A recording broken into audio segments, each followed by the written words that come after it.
What's up folks, Make Easy here, and I'm ordering a pizza from Domino's, and today I'm going to show you a hack where you can get a pizza with double the toppings, but for the price of half the toppings.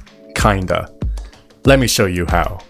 Here I have a medium 2-topping pizza, pineapple and feta, in my cart. We see that it costs $15.74. Here's how you can get 4 toppings at the same price. On one half of the pizza, I'll include the same 2 toppings, pineapple and feta. And on the other half, you can order 2 different toppings. I'll do ham and bacon. That's 4 different toppings on the same pizza. Let me add it to my cart and check out. You can see there's the 4 toppings and the same price of $15.74 as the 2-topping pizza.